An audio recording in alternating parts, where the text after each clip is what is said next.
बिस्मिल्लाहिर्रहमानिर्रहीम। अस्सलाम वालेकुम नादरीन, आप यूट्यूब चैनल देख रहे हैं, मैं इमरान खान हूँ। नादरीन, सबसे पहले तो जो हम वीलॉग कर रहे हैं लगातार, लाहौर में ख़वातीन के साथ ज़्यादती की गई और ये गैर मुल्की ख़वातीन थीं। ये मामला एक सादा मामला नहीं है। पाकिस्तान में रोज़ाना बहुत सारी ख़वातीन के साथ ज़्यादती के मामलात होते हैं, जुल्म के मामलात होते हैं, बहुत सारे रिपोर्ट होते हैं, बहुत सारे रिपोर्ट भी नहीं होते। हमारे जैसे मुआशरे में ये चीज़ें और पूरी दुनिया में भी होती रहती हैं। लेकिन ये मामला इतनी हसासियत क्यों इख्तियार कर गया? नंबर एक, ये ख़वातीन गैर मुल्की थी, पाकिस्तान की आलमी सतह पे बदनामी हुई। अब इंटरनेशनल मीडिया में भी इक्का दुक्का जगह पे ये खबर छपी है। जब ये मज़ीद फैलेगी, ये ख़वातीन किसी जगह पे जाकर बयान देंगी तो सूरत हाल मज़ीद बिगड़ती जाएगी। तो पाकिस्तान के लिए एक बदनामी है। नंबर दो, ये मामला जो है वो जुड़ा है शाही ख़ानदान के साथ, यानी जो पाकिस्तान का हुक्मरान ख़ानदान है। पंजाब में उनकी वज़ारत आला है, वफाक में उनकी हुकूमत है, पाकिस्तान का नायब वज़ीर आज़म भी है, पंजाब में भी उनका एक वज़ीर है अली डार, और नायब वज़ीर आज़म का नवासा है। एक और जो वज़ीर है उसका वो भांजा है। नवाज शरीफ के साथ उसकी तस्वीरें हैं, बाकी फैमिली मेम्बर्स के साथ उसकी तस्वीरें हैं, और अब तो तस्वीरें भी लोग सोशल मीडिया पे उठा उठा कर डाल रहे हैं।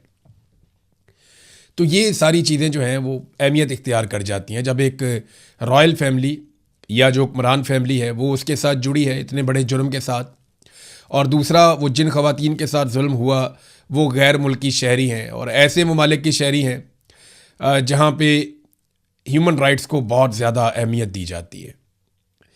अब एक नई चीज़ सामने आई है जो हिला देने वाली है। देखिए, एक प्रेस रिलीज आई थी DIG फैसल कामरान की, और उस प्रेस रिलीज के अंदर सबसे पहला जो जुमला था वो क्या था? मरियम नवाज इन एक्शन और फिडमु ताड़े पुलिस होने उत्ते। यानी DIG ने सबसे पहले जो जुमला लिखा वो क्या लिखा कि मरियम नवाज इन एक्शन। उसके बाद बताया जी मरियम नवाज ने हमें हुक्म दिया तो उसके बाद हमने औरतों को 2 घंटे के अंदर बाजियाब करवा लिया। अगर मरियम नवाज हुक्म ना देती तो क्या 2 घंटे में बाजियाब ना होती? तुम लोग ऐसे ही बैठे रहते चुप करके बेशर्मों की तरह। असल कहानी अब खुली है। DIG का झूठ भी पकड़ा गया, मरियम नवाज का झूठ भी पकड़ा गया। जितने सहाफ़ी 2-3 दिन से खबरें दे रहे थे उन सब का झूठ पकड़ा गया, और यह भी पता चल गया कि ये किस लेवल के दरबारी लोग हैं और किस तरीके से हकीकत को छुपाया जा रहा था। हमारे पास यही खबर आ रही थी क्योंकि पाकिस्तान के सोर्सेज यही बता रहे थे, लेकिन यासर शामी को शाबाश है और ज़ीशान अजीज़ को, जो उर्दू पॉइंट्स हैं, इन दोनों को शाबाश है। इन्होंने शानदार काम किया इस केस में। हुआ ये कि ये ख़वातीन बाजियाब नहीं करवाई पुलिस ने, ये हादसाती तौर पे सामने आ गई। ये कैसे हुआ? यासर शामी साहब ये सारी स्टोरी सामने लेकर आए।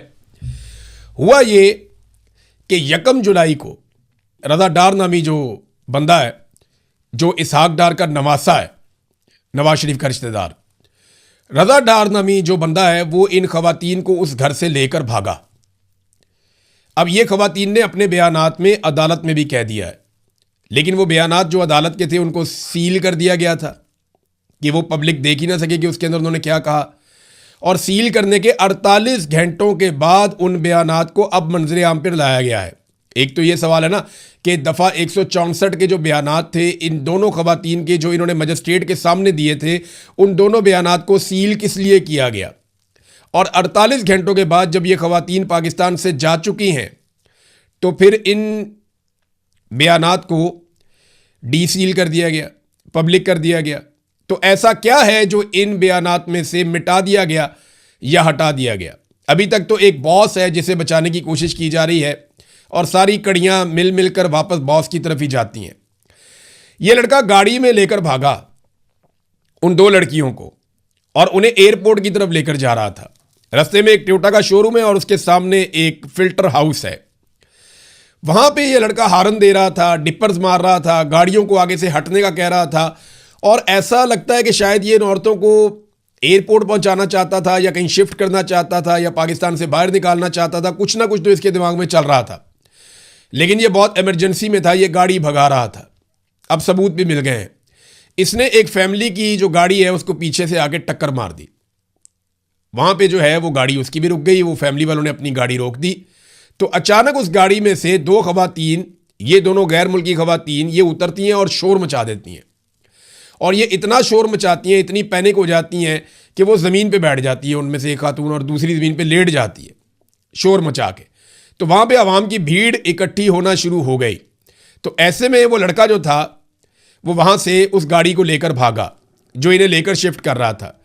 वो गाड़ी लेकर भागता गया और उसकी फुटेज भी यासिर शामी ने 2-3 जगह से इकट्ठी की कि कैसे वो जिग-जैग करता हुआ बहुत रैश ड्राइविंग करके वहाँ से भागता चला जा रहा है। वो वहाँ से भाग गया और ख़वातीन जो है वो अवाम के हत्थे चढ़ गई। अवाम वहाँ पे आसपास चारों तरफ वहाँ पे इकट्ठे हो गए और फिल्टर हाउस वाली जगह पे उनको पानी शानी पिलाया, पुलिस को कॉल की 15 पे। तो इस तरीके से वहाँ पे पुलिस पहुँचना शुरू हुई। यानी अगले 15-20 मिनट के अंदर एक गाड़ी आई, फिर एक और गाड़ी आई, फिर पौने घंटे के बाद 15 पुलिस भी आई। तो सारी पुलिस थोड़ी देर के बाद इकट्ठी हो गई और उन खवातीन को अपने साथ लेकर चली गई। वो जिस बंदे की गाड़ी ठोक के भाग गया था रज़ादार, उस गाड़ी का कोई पुरसाने हाल ही नहीं है। वो अपनी FIR करवाने गए तो उनकी FIR पुलिस दे ही नहीं रही। पुलिस कह रही जी पहले आए थे मामला ठंडा हो जाए, हम तो इधर फंसे हुए सारे के सारे, हम आपका काम कैसे करें, आपकी FIR कैसे करें, जाओ अपनी गाड़ी खुद ही ठीक करवा लो। ये है असल कहानी। अब यहाँ पे बहुत सारे दानिश्वर, बहुत सारे सहाफ़ी जो कहानियाँ सुना रहे थे जी मरियम नवाज का सिस्टम वो काम कर रहा था। जियो फेंसिंग की जनाब पुलिस ने जनाब ट्रैक एंड ट्रेस का पूरा एक सिस्टम लगाया। सेफ सिटी के कैमराज जो है वो कमाल कार्रवाई कर रहे थे। और फिडे मुंह तड़े सेफ सिटी के कैमराज 9 मई वाले दिन तो काम नहीं कर रहे थे। जब PTI वाले एहतजाज करने के लिए कोर कमांडर हाउस के बाहर पहुंचे तो पूरे कंटोनमेंट के कैमराज के अंदर आज तक फुटेज नहीं मिल रही, पता ही नहीं चल रहा कि वो CCTV कहाँ गई। तो यहां पे CCTV कैमरा जनाब वो भी निकला है, ये भी कर लिया, वो भी कर लिया। किया क्या वो मैं आपको बताता हूं। एनी शाहिदीन ये बताते हैं कि जिस वक्त ये लड़कियां बरामद हुई, यानी पुलिस वहां पे पहुंची, उन्होंने देखा कि ये वो गैर मुल्की लड़कियां हैं। अब पुलिस को तो लोगों ने दी थी, वो लड़का तो लेके भाग रहा था। ये बाजियाबी वाला ड्रामा तो खत्म हो गया, मरियम नवाज के एक्शन वाला ड्रामा भी खत्म हो गया, मरियम नवाज इन एक्शन वो वाला ड्रामा भी खत्म हो गया, जनाब खवातीन मेरी रेड लाइन है वो वाला ड्रामा भी खत्म हो गया। यानी ये इतने झूठे हैं, इतने झूठे। ये मरियम नवाज को झूठ बोलने की ऐसी घटिया और गंदी आदत है ना, इसने सारी उम्र झूठ बोला है। जो स्टेटमेंट उठाओ झूठ बोला। कभी ये फ्राई पैन से कपड़े इस्त्री कर रही होती है, कभी ये शीशे में मिला के साथ मिक्स करके उसमें गुड़ खाती है, अजीब अजीब हरकतें करती है। कभी ये कैलबरी फॉन्ट लेकर आ जाती है, कभी ये कहती है मेरी बरतानिया तो क्या पाकिस्तान में भी कोई प्रॉपर्टी नहीं है, फिर हर तरफ इसकी प्रॉपर्टी निकल आती है। कभी ये अपनी BMW को नहीं मानती, मेरी समझ से बात। कभी कहती है हम बहुत गरीब होते थे, कभी ये कहते हैं हम बहुत अमीर होते थे। इस औरत की ना झूठ बोल बोल के, क्योंकि ये एक पॉलिटिकल लीडर है इसलिए मैं इस पर तनकीद कर सकता हूं, और ये औरत कार्ड के पीछे चुप भी नहीं सकती। तो ये औरत बहुत झूठ बोलती है और इसने इतना झूठ बोला कि इसका सारा निजाम अब झूठ पे लग गया। पुलिस की प्रेस रिलीज भी झूठ है।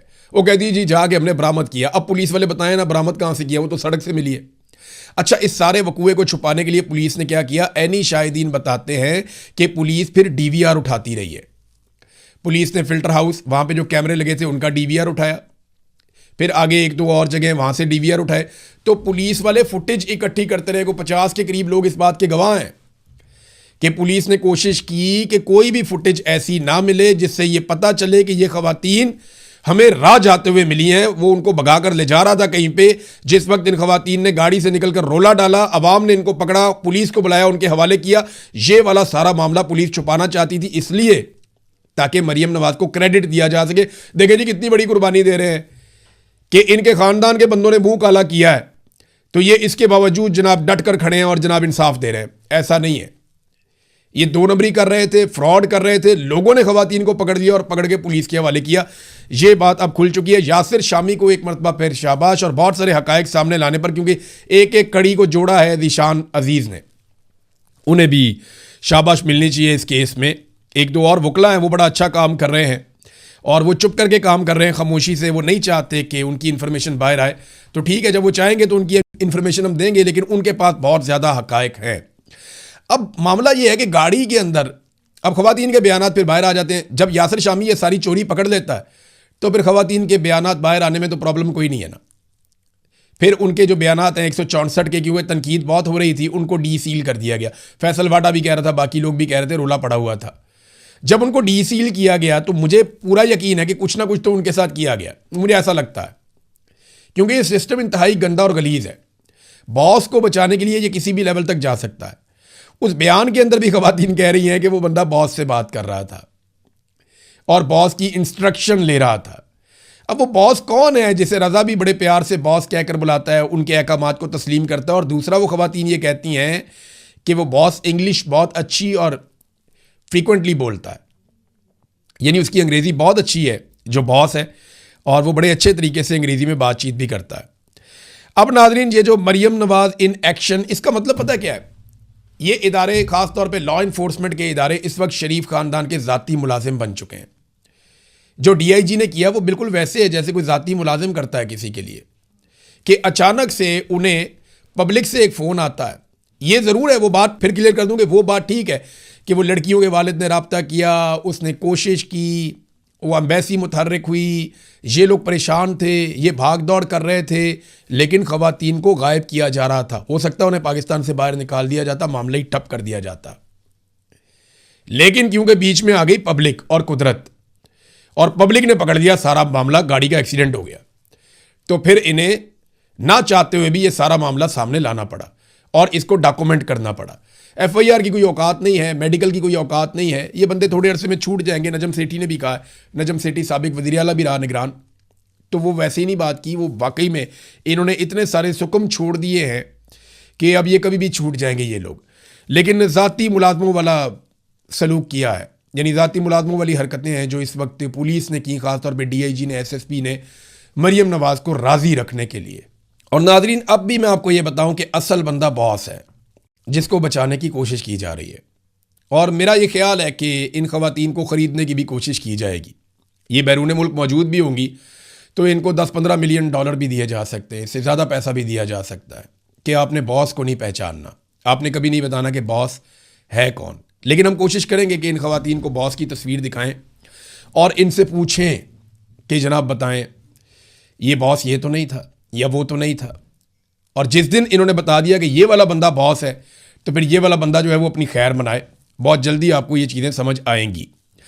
अब नाजरीन, आज़ाद कश्मीर में एक नई अपील की गई है और ये उमर नज़ीर कश्मीरी साहब ने की है।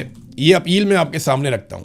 उन्होंने कहा जी, आज़ाद कश्मीर के तीनों डिवीज़न, बिलखसूस एहलियान मुजफ्फराबाद, झेलम वैली और नीलम वैली के अवाम से मेरी अपील है कि शौकत नवाज मीर और दीगर सैकड़ों निहत्ते अवाम की जबरी गुमशुदगियों, कश्मीरियों के कत्लेआम और मुतालबात पर अमल दरामद के लिए भरपूर कुव्वत के साथ कल बरोज़ एतवार घरों से बाहर निकले और भरपूर एहतजाज करें। जुल्म और जबर के आगे हमने झुकना नहीं है, बल्कि पुरअमन और साबित कदम रहकर इस तहरीक को कामयाबी से इम्कनार करना है। मेरी जो बरतानिया में लोग मौजूद हैं उन सबसे दरख्वास्त है कि कल लंदन में, चाहे आप पाकिस्तान के सेटल्ड एरिया में, दूसरे एरियाज में रहने वाले हैं, या आप आज़ाद कश्मीर के रहने वाले हैं, आप जम्मू कश्मीर के शहरी हैं, आप आज़ाद कश्मीर के शहरी हैं, आप पंजाब के शहरी हैं, सिंध के, बलूचिस्तान के, खैबर पख्तूनख्वा के, गिलगित बल्तिस्तान, आप किसी भी इलाके के शहरी हैं, आप अगर बरतानिया में रहते हैं तो आप कल के एहतजाज में ज़रूर शिरकत करें और बड़े पैमाने पर एहतजाज करके ये साबित करें कि मिलिट्री एस्टेब्लिशमेंट के चंद किरदारों के आगे ना कश्मीरी घुटने टेकेंगे, ना पाकिस्तानी घुटने टेकेंगे। हम जमहूरियत के लिए, आज़ादी इज़हार राय के लिए, अपने हुकूक के लिए, ख़ास तौर पे इंसानी हुकूक के लिए और सच्चाई के लिए लड़ेंगे। हम पीछे नहीं हटेंगे। हर पाकिस्तानी को निकलना चाहिए और इसके ऊपर आवाज़ उठानी चाहिए। इसी तरह उन्होंने आज़ाद कश्मीर में भी ये कॉल दी है। दूसरी जानिब आज़ाद कश्मीर में अब गद्दारी के पोस्टर्स लगाए जा रहे हैं, जॉइंट अवामी एक्शन कमेटी के खिलाफ पोस्टर्स लगाए जा रहे हैं, मखसूस जगहों पे और फ़ौरन तस्वीर बना ली जाती है उसकी कि जनाब ये देखें अवाम उनके खिलाफ होगी, हालांकि ऐसा कुछ नहीं है। अबसार आलम ने बड़ी अजीबोगरीब खबरें देना शुरू कर दी हैं। अबसार आलम आपको पता है कि मिलिट्री एस्टेब्लिशमेंट के बहुत करीब है और इसको साबिक दौर में नवाज शरीफ ने सरकारी मुलाजिम भी बनाया था, पैमरा का इसको मुलाजिम लगाया था। तब इसने कहा था कि मैं दोबारा कभी भी सहाफ़त में नहीं आऊँगा, लेकिन फिर दोबारा थूक के चाटा, दोबारा सहाफ़त के अंदर आ गया। तो अबसार आलम कहता है जी शौकत मीर से जो तहकीकात हुई हैं और जो सिक्योरिटी इदारों के पास सबूत है, अब ये कह रहे हैं जी इसको सिक्योरिटी इदारों नहीं दिए ना सबूत, वो कहता है जी कि उससे ये बात साबित हो चुकी है कि अवामी एक्शन कमेटी की लीडरशिप तहरीक तालिबान पाकिस्तान के लोगों से राब्ते में थी, यानी फितनतुल खवारिज अल हिंदुस्तान, उसके साथ अवामी जॉइंट एक्शन कमेटी के लोग राब्ते में थे। ये शौकत नवाज मीर से तहकीकात में इंकशाफ हो गया। माहिर दहशतगर्दों को कश्मीर में लाने की कोशिशें की जा रही थीं। ये सुने आप कि जनाब दहशतगर्दों को कश्मीर में लाने की कोशिशें की जा रही थी ताकि मुसल्लह तसादुम हो। ये जनाब अफसार आलम साहब, ये एजेंडे पे ऐसे काम होता है।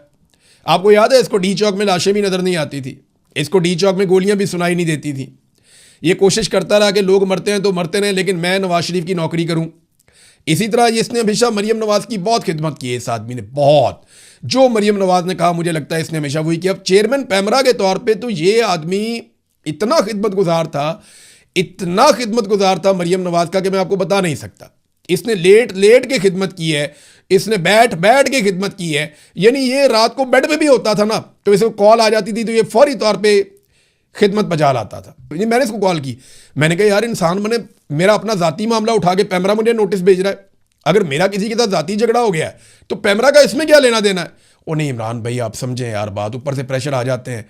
मैंने कहा जी मैं फिर अब क्या करूं, वो आप इसका जवाब दे दें। मैंने कहा जी मैं क्यों जवाब दूं, मैं जुत्ती पे लिखता हूं इसको, ये कौन सा नोटिस है, मैं इसको चैलेंज करता हूं।